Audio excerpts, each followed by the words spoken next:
O nascimento de Jesus, né, é aquilo que, amanhã eu vou falar mais sobre isso, mas Natal é o nascimento de Jesus. Né? Para pensar nisso. É o nascimento do Deus encarnado. É o nascimento daquele que criou todas as coisas. E sabe o que é louco? Ele nasceu num lugar humilde, simples, que nenhum de nós aqui nascemos. Numa manjedoura, cercado de animais, não tinha lugar para ele nascer. É isso que a gente comemora hoje, né, durante esse mês, o Natal, o nascimento de Jesus. Mas existe uma personagem nessa história, muito importante, chamada Maria, a mãe de Jesus. Maria, a mãe de Jesus. Eu me entristeço porque perde-se muito tempo em discussões desnecessárias, né, acerca da vida da mulher, que eu não tenho medo de afirmar ser a mais importante da história. Da mulher mais importante da história. Perde-se muito tempo discutindo em discussões desnecessárias sobre a vida de Maria, sobre quem foi Maria. Maria foi nada mais, nada menos do que a mãe de Jesus. E eu creio que a maioria dessas discussões só vem para atrapalhar a beleza e o exemplo da vida dessa mulher, da vida de Maria. Na verdade, da vida dessa jovem. Ou, podemos dizer, até na vida dessa adolescente, que quando recebeu o chamado de Deus para carregar no seu ventre Jesus Cristo, não passava de uma jovem, cerca de 16 anos de idade. Então, quem foi essa personagem? Quem foi Maria? Essa mulher escolhida por Deus para carregar no seu ventre a filha, ou o filho de Deus, a vida do Rei dos Reis, a vida do Senhor dos Senhores. Quem foi essa mulher? Então, eu quero, inicialmente, pontuar para nós quem foi Maria, tá bom? De forma bíblica, de maneira bíblica. E eu vou usar muito da nossa conversa hoje baseada em Lucas 1, que é um evangelho que nos narra com alguns detalhes, um pouco de riqueza de detalhes, como foi o chamado de Maria para, então, obedecer a Deus, né, e se submeter à vontade de Deus e aceitar, né, carregar Jesus, ser a mãe de Jesus. E aí a gente desenrola um pouquinho nessa narrativa de Lucas 1, alguns detalhes sobre esse momento de Maria, da vida de Maria. Ok? Então, primeira coisa, Maria foi uma jovem comum. Maria foi uma jovem comum. O texto de Lucas 1 inicia para nós dizendo isso, que Maria era uma mulher humilde, uma jovem humilde, tá? Comum, certo? Então, o que eu quero dizer com Maria ser comum? Maria não tinha muito valor perante a sociedade, okay? Porque logo quando a gente pensa, bom, ela vai ser mãe do Rei dos Reis, né? A gente, no nosso parâmetro de social, a gente poderia pensar assim, bom, é alguém da alta classe lá, né, e tudo mais. Não era. Era uma jovem comum, humilde, okay? Uma jovem comum. Uma jovem comum que estava prestes a se casar. O texto fala para nós que Maria era uma jovem que estava prometida a casamento ao seu noivo José. Okay? Por que é importante a gente detalhar isso aqui? Porque Maria, ela era uma jovem comum que estava prestes a a realizar o sonho do casamento, que traz consigo algumas coisas relacionadas à beleza do casamento, né, ao relacionamento com o esposo, com o marido e tudo mais. Maria, quando Deus, por obra do Espírito, faz com que Jesus passe a ser gerado, né, no seu ventre, ele faz isso com Maria sendo virgem. Okay? Maria era virgem. Tanto é que quando descobrem, né, a gravidez de Maria e tudo mais, é preciso um anjo ir lá falar com José. Porque, bom, é ou não é estranho? Alguém vai ficar grávida, mas como que alguém fica grávida? Né? Todo mundo que já teve aula de biologia. Ninguém aqui acredita na cegonha. Né? Mas Maria, milagrosamente, ficou grávida por obra do Espírito Santo, sendo virgem. Mas, e aqui é um ponto sobre Maria, que eu preciso ser bem claro para vocês. Mas Maria não morreu virgem. Okay? Oh, mas que isso, que blasfêmia. Não, Jesus teve irmãos. E o único que foi gerado por obra do Espírito Santo foi Jesus Cristo. Okay? Depois ela desfrutou do casamento dela com José, adorando a Deus através do sexo. Tá? E ela não deixou de ser mais santa ou menos santa por isso, porque o sexo é algo feito por Deus para que o marido com a esposa o adorem através da relação sexual após o casamento. Okay? Então Maria não deixou de ser mais santa ou menos santa por causa disso. Mas ela se casou. Prova disso é que Jesus tinha irmãos. E aí, por último, e é um detalhe mais importante que eu quero trazer, Maria foi alguém disposta a obedecer a Deus. Quando Deus envia um anjo para falar com Maria sobre tudo isso que iria acontecer com ela, e aí imagina você tá lá dormindo em casa, acorda com um baita de um anjo no seu quarto. Imagina isso. Né? E aí vem um anjo falando ainda que você vai ficar grávida, né, e vai carregar o Filho de Deus. Imagina vocês mulheres aí, né, meninas. Então, num primeiro momento, rola, se você ler a narrativa de Lucas 1, você vai ver que, num primeiro momento, Maria começa a questionar, bom, mas como que isso é possível? Como é que isso vai acontecer? E aí o anjo conta como vai acontecer, não, você vai ficar grávida por obra do Espírito Santo e tudo mais, tal.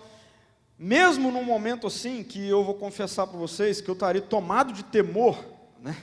Um anjo me acorda e vem me dar uma notícia, né? Só de ter um anjo, o negócio já ia ficar meio esquisito. Mas Maria responde ao anjo da seguinte forma: sou serva do Senhor, que aconteça comigo conforme a tua palavra. Então o anjo a deixou. É a partir dessa característica aí de Maria, disposição para obedecer, que Deus estabelece uma relação com ela e com, por que não dizer, com todos os discípulos de Jesus, uma relação misteriosa entre a obediência e o experimentar de uma vida extraordinária com Jesus. Então, através da vida de Maria, da obediência de Maria, mesmo talvez com medo, talvez duvidosa, mesmo assim, é através da obediência dela, porque ela decidiu obedecer, essa foi a última palavra dela para o anjo, e aí o anjo ouviu isso e foi embora. Deus então estabelece uma relação misteriosa de obediência com viver uma vida extraordinária, ok? E é isso que eu quero conversar um pouquinho com vocês aqui nessa noite. A vida de Maria, não esqueça disso, tem muito para nos ensinar, O que acontece depois desse encontro aí do anjo? Maria foi visitar a sua tia, uma tia dela chamada Isabel, que também estava grávida, de João Batista, primo de Jesus, e durante uma conversa com a sua tia Isabel, João fica alegre demais por estar perto de Jesus, okay? E ele, assim, perto pelas barrigas, né? E o texto fala que o menino, João, começa a ficar feliz, fazer festa no ventre da sua mãe, né, Isabel. E Isabel, ela então exalta a jovem Maria, como alguém bem-aventurada, como alguém abençoada, por ter recebido, por estar carregando no seu ventre o Filho de Deus, Jesus Cristo. E Maria então responde, né, esse elogio, essa exaltação de Isabel, com uma oração conhecida, né, talvez vocês já ouviram essa expressão, como o Cântico de Maria, que a gente encontra logo após esse encontro. E aí, eu queria ver hoje o que é que o Cântico de Maria nos mostra a partir da sua obediência, da obediência de Maria para com Deus. E aí, nessa oração, nesse cântico, o que nós vemos? Como existe essa relação misteriosa entre a obediência e viver uma vida em Deus? Então, primeiro, existe a misteriosa relação entre engrandecer a Deus com palavras e vida e desfrutar da sua alegria. O texto diz assim: então disse Maria, e aí ela começa o cântico dela: minha alma engrandece ao Senhor, e o meu espírito se alegra em Deus, meu Salvador, pois atentou para a humildade da sua serva. Qual é a principal maneira que Maria teve de engrandecer a Deus? A partir disso aí. A principal maneira que Maria teve de engrandecer a Deus, através do seu cântico, foi, primeiramente, reconhecer quem ela era. Quem ela era. Disse Maria: minha alma engrandece ao Senhor, e meu espírito se alegra em Deus, meu Salvador, pois atentou para a humildade da sua serva. Ou seja, a graça de Deus se estendeu a ela, se estendeu a Maria, uma humilde serva, uma humilde jovem, uma mulher humilde. E diante disso, quando Maria percebe isso, a graça de Deus se estendendo a ela, ela, uma humilde serva, qual foi o segundo passo que ela teve? O segundo passo que ela teve foi: sou serva do Senhor, que aconteça comigo conforme a tua palavra. Então, o que Maria fez? Obedeceu. Maria obedeceu. E a pergunta é: qual foi o resultado, ou qual é o resultado de Maria por ela ter obedecido? De acordo com o cântico dela, ela passou a desfrutar da alegria do próprio Deus na vida dela. Na vida dela. Agora deixa eu trazer a aplicação disso para nós aqui. Gente, quem nós achamos que nós somos? Quem nós achamos que nós somos? A gente está falando daquela que carregou o Filho de Deus, que diante da graça de Deus que chega até ela, ela repete por 2 vezes: sou serva sua, sou humilde, obrigado. Então eu queria que você pensasse agora, quem você pensa que é? Como é que você tem se portado diante do Deus Criador, que tem se estendido a graça dele para você? Quem você pensa que é?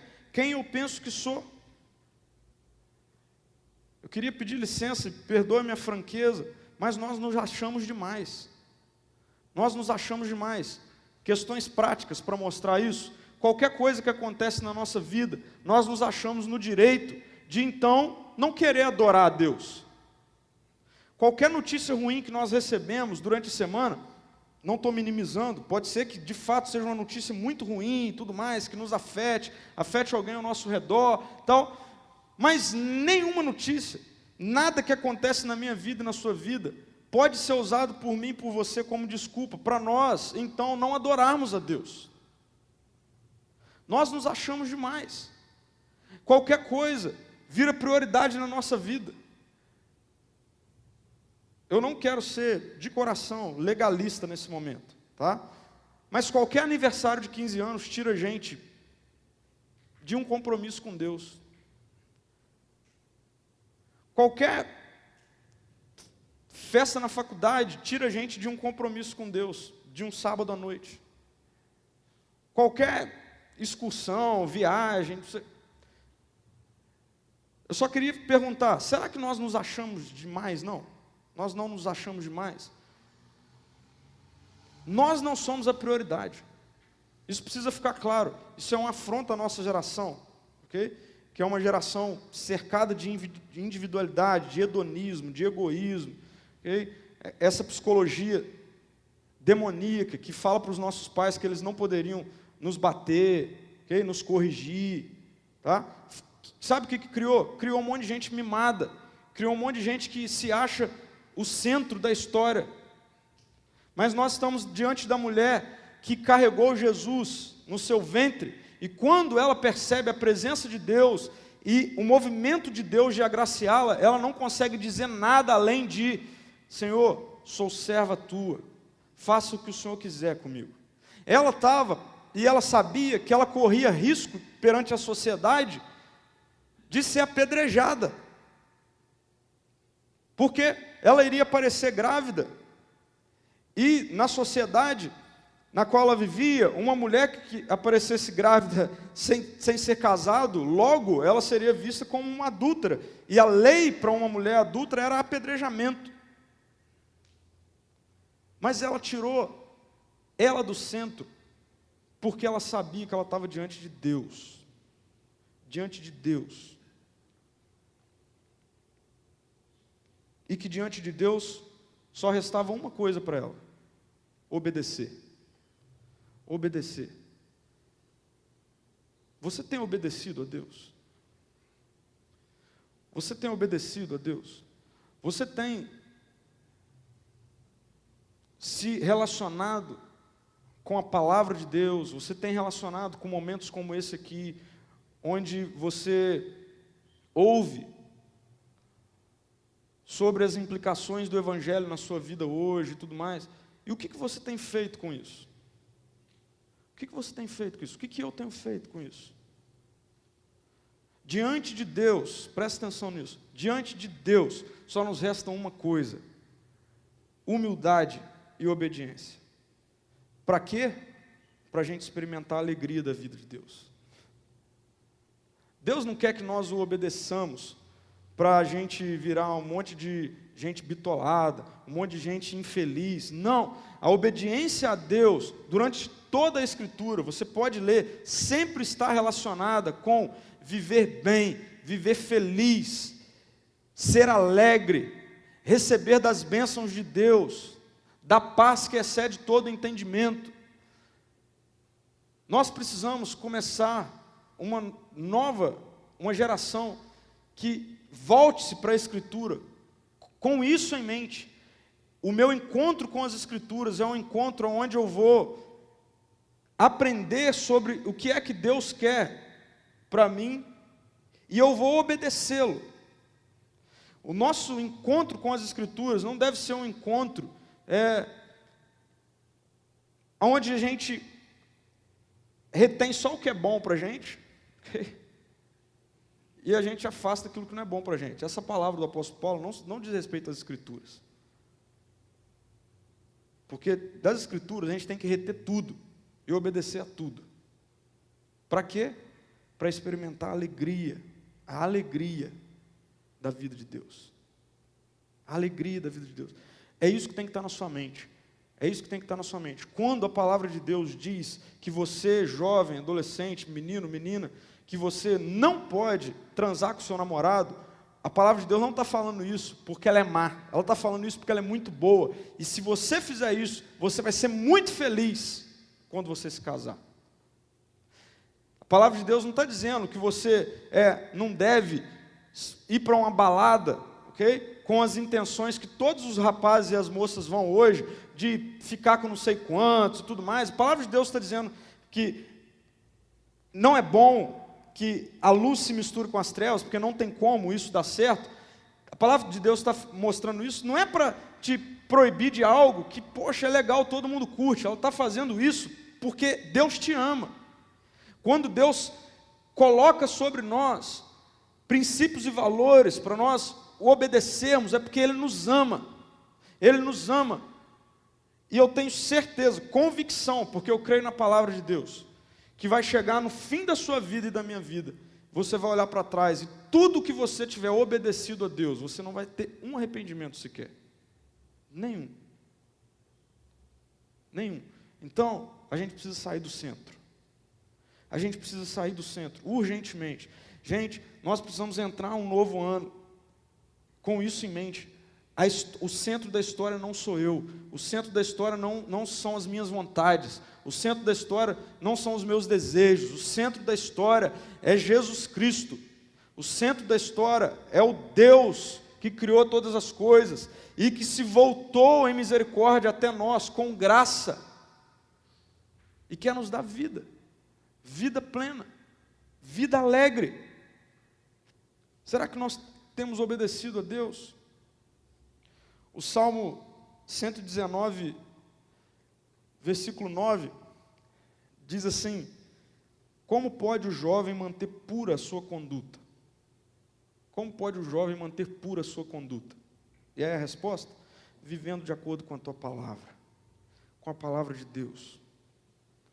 Você precisa, hoje, tomar a decisão de que o seu novo ano vai ser um ano em que você vai se dedicar a conhecer a Deus através da tua palavra, através das Escrituras, através da Bíblia. Gente, eu tenho falado isso aqui por muitas vezes, eu não sei contar as vezes que eu repeti isso aqui esse ano. A minha pergunta é: você tem feito isso? Você tem se relacionado com Deus através das Escrituras? Eu queria trazer uma notícia ruim para você. Você é indesculpável se você não estiver fazendo isso. Se você não estiver buscando a Deus através da sua palavra, separando tempo para meditar, para ler a Bíblia, você é indesculpável. Porque você está sendo avisado. Deus tem avisado a você: se relacione comigo através da minha palavra. E a pergunta é: tem entrado dia e passado dia, você tem feito isso? Você tem feito isso? Eu confesso que essa é uma palavra para mim. Eu tomei a decisão no sábado passado de obedecer a Deus e me relacionar com Ele através da tua palavra. E eu fiz isso todos os dias dessa semana. Um tempo específico para isso. Foram os melhores momentos da minha semana. Foram os momentos em que eu ouvi Deus falar comigo. Foram os momentos em que eu percebi que o Espírito de Deus estava me conduzindo. Você precisa fazer isso. Deixa-me dizer algo aqui: se nós obedecermos a Deus, presta atenção nisso.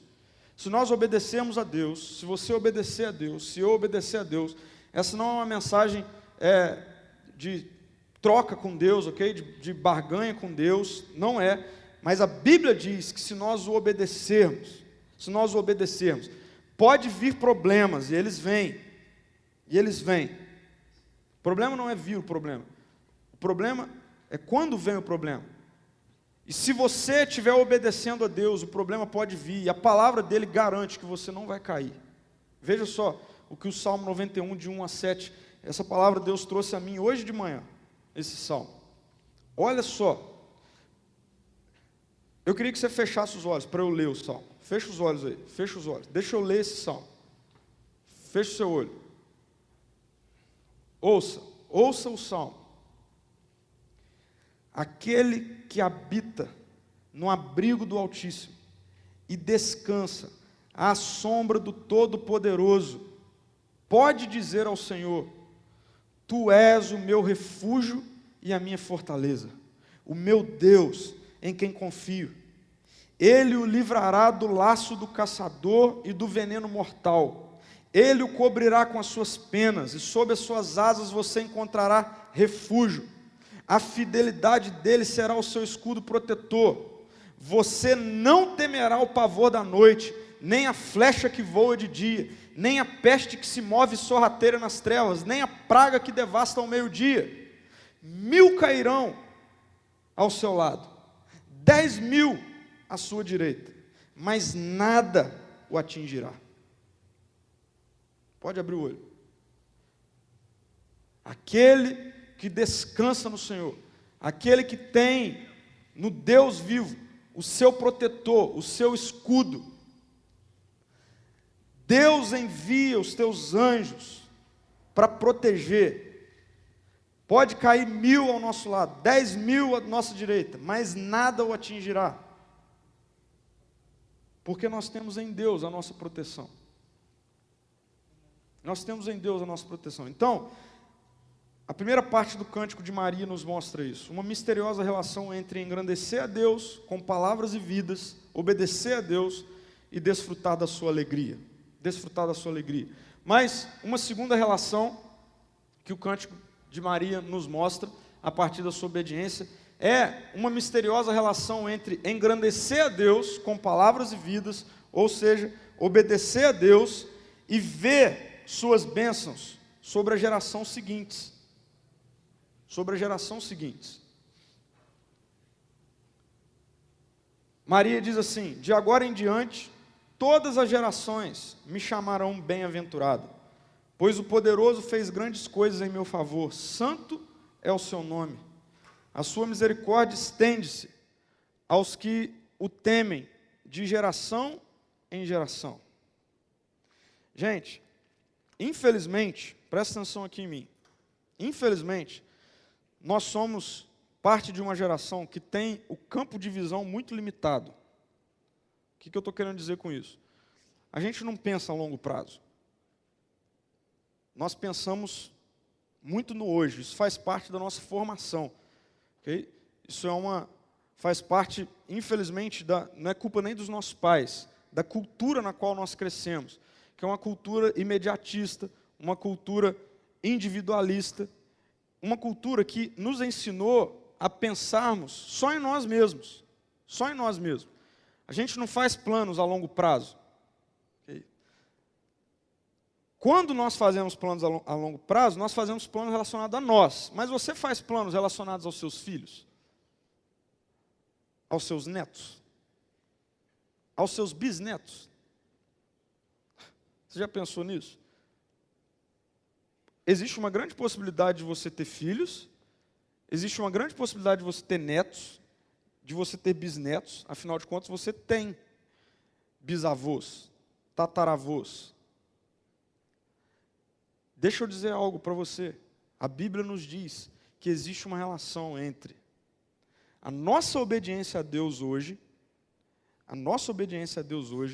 e as bênçãos dele para as nossas gerações seguintes. Enquanto eu preparava a nossa reflexão de hoje, Deus me trouxe à mente uma história que a minha avó me conta, ou me contou já, ela está viva, uma história que ela já me contou, que aconteceu com a minha bisavó, com a mãe dela. A minha bisavó, se eu não me engano, teve 13 filhos, alguma coisa assim, e eles moravam numa roça, okay, no interior lá do Rio e tal, num lugar bem rural mesmo. E, logicamente, né, eu estou falando aqui de muito mais de 100 anos, okay? Não tinha fogão elétrico, nada disso, era lenha, era fogão a lenha e tal. E a minha avó conta que um dia, ela era pequena, o meu bisavô que eu não conheci, a minha bisavó eu conheci, meu bisavô que eu não conheci, estava trabalhando, não estava em casa, não tinha lenha. Os filhos estavam com fome, crianças e tudo mais, e não tinha lenha. E era a única forma dela cozinhar. E minha avó conta que a minha bisavó orou. Ela falou: Deus, eu quero pedir para o Senhor suprir essa necessidade. Não tem lenha. Minha avó fala que o céu estava azul, não tinha uma nuvem. E quando a minha bisavó está orando, minha avó fala que caiu um raio numa árvore e os troncos caíram em pedaços certinhos da lenha que ela precisava. A minha avó viu isso, tá? E me falou. Sabe o que é isso? O poder de Deus, que começou nas gerações que eu nem conheci na vida, da minha família, da minha parentela. Minha avó disse que a minha bisavó orava pelos seus filhos, pelos filhos dos seus filhos, pelo filho dos filhos dos seus filhos. Isso chegou a mim.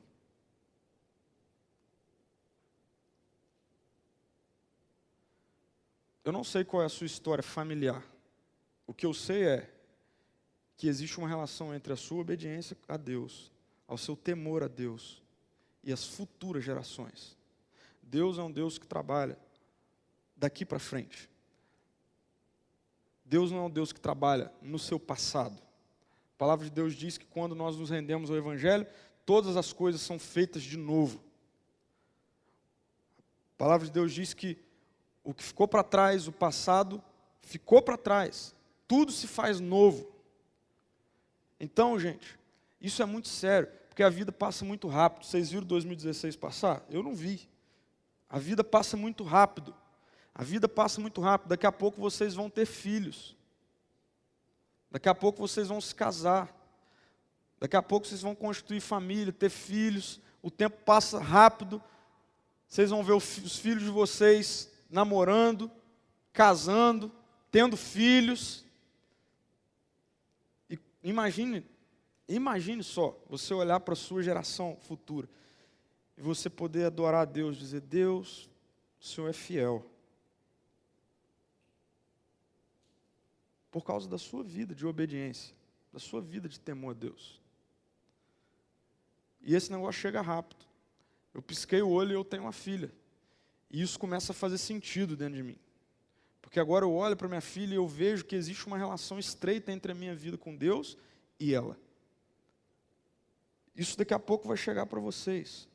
Então, gente, quando nós obedecemos a Deus, quando nós temos a intenção de obedecer a Deus, quando nós queremos obedecer a Deus, e isso tem que ser o desejo do seu coração, faça isso, obedeça a Deus, porque isso vai ter impacto não só na sua vida, mas na sua geração futura. E por último, existe uma terceira relação misteriosa entre nós obedecermos a Deus, engrandecermos a Ele com nossas palavras e vida, e ser alvo da sua maior promessa. Da sua maior promessa. Maria termina o seu cântico assim: Ele realizou poderosos feitos com o seu braço, dispersou os que são soberbos no mais íntimo do coração, derrubou governantes dos seus tronos, mas exaltou os humildes, encheu de coisas boas os famintos, mas despediu de mãos vazias os ricos, ajudou seu servo Israel, lembrando-se da sua misericórdia para com Abraão e seus descendentes para sempre, como disseram aos nossos antepassados. Gente, eu e você estamos inseridos numa história que tem como principal personagem não você ou eu. Nós estamos inseridos numa história que tem como principal personagem um Deus bom, que criou todas as coisas de forma perfeita, mas que por um erro, uma burrice nossa, de querer governar nossa própria vida, tudo foi bagunçado. Mas nessa história, esse mesmo Deus teve graça, misericórdia, nos amou de tal maneira que veio em Jesus, nasceu de uma mulher simples que decidiu obedecê-lo, viveu a vida perfeita, minha e sua, morreu, ressuscitou, está vivo, e a história continua, a história não acabou. As páginas continuam passando diariamente, porque o fim da história, na verdade, é a inauguração de um novo tempo. Essa é a maior promessa. A cruz vazia nos mostra que Jesus Cristo está vivo, e Jesus Cristo estando vivo, Ele vai trazer o seu governo, a plenitude do seu reino, a perfeição de novo. Então, eu e você precisamos obedecer com isso em mente.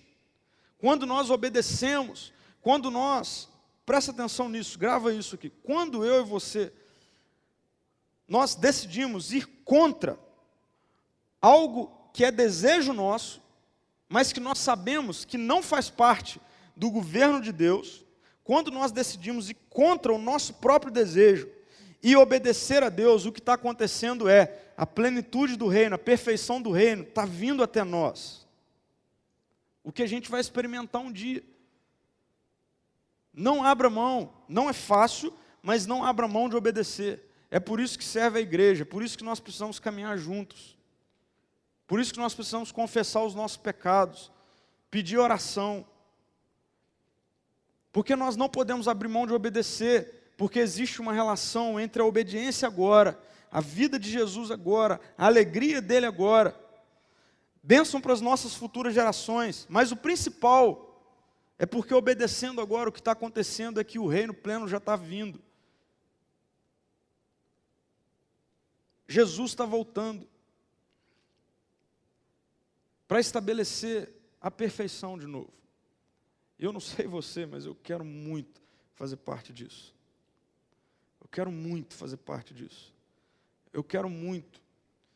E, infelizmente, nós podemos negociar isso por causa de pouca coisa, por causa de questões que são mínimas, relacionadas a prazeres, a desejos, que muitas vezes existem na nossa carne, na nossa mente. Mas eu queria dizer para você, você pode dizer não para isso. Eu posso dizer não para isso, porque a vida de Jesus já está em mim, já está em você. A palavra de Deus diz que maior é o que está em nós do que o que está no mundo. Mas a gente precisa obedecer. Então eu queria concluir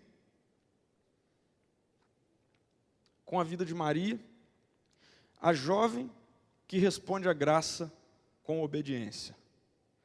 E para você refletir e praticar, pensa aí, você tem respondido à graça de Deus através de uma vida de obediência, ou de uma vida obediente? Pensa, você consegue responder isso? Eu consigo responder isso sobre a minha vida. Você tem respondido à graça de Deus? A graça de Deus diz respeito a essa ação de Deus em te salvar através da morte e da ressurreição de Jesus, sem você merecer, sem eu merecer. Nós não merecemos isso. Nós não merecemos o amor de Deus, nunca. Nós não merecíamos, nunca. Deus fez porque Ele nos amou, ponto final. Mas a resposta a essa graça, ao amor dEle, incondicional a nós, da nossa parte deve ser uma vida de obediência, de submissão ao seu governo. Então a pergunta é, você tem obedecido aos princípios e valores de Deus? Pensa nas áreas da sua vida. Você tem feito isso? Para praticar, o que nós precisamos então fazer? Primeiro, nós precisamos nos arrepender. Arrependimento tem a ver com tomar o caminho de volta. Ainda há tempo de arrependimento. Ainda há tempo de arrependimento.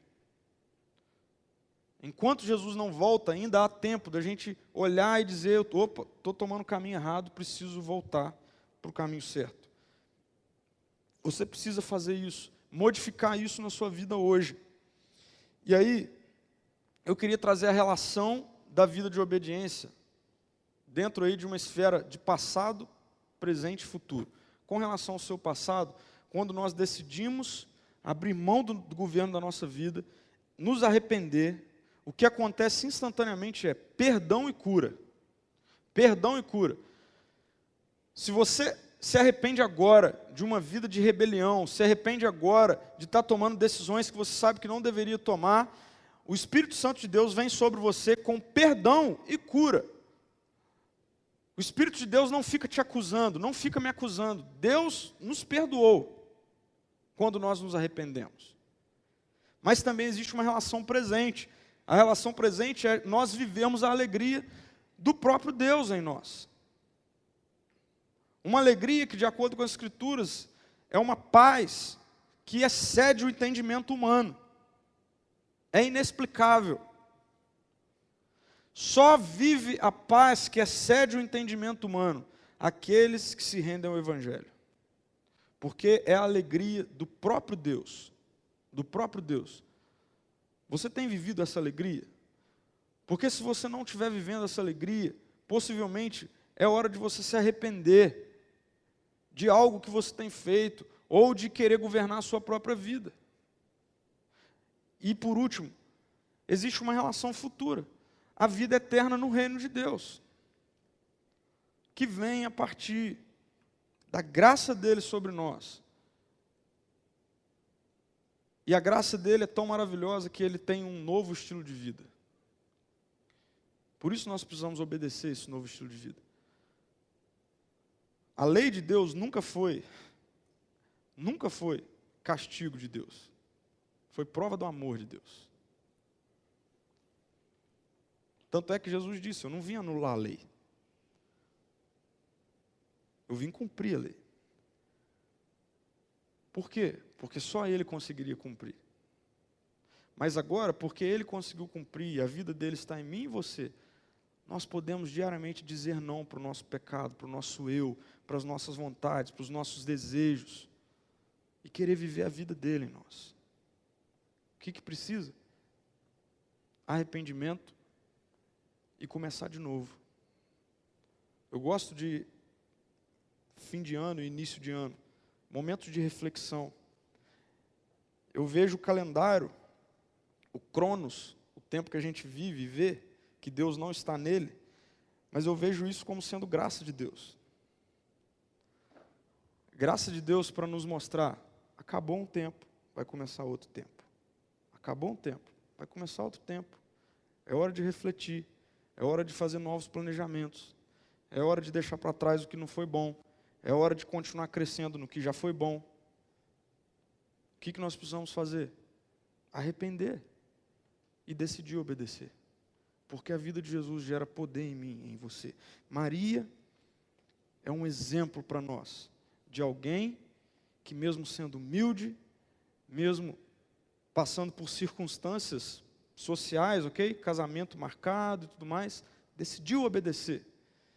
E por causa da obediência dela, ela viveu a alegria de Deus na vida dela.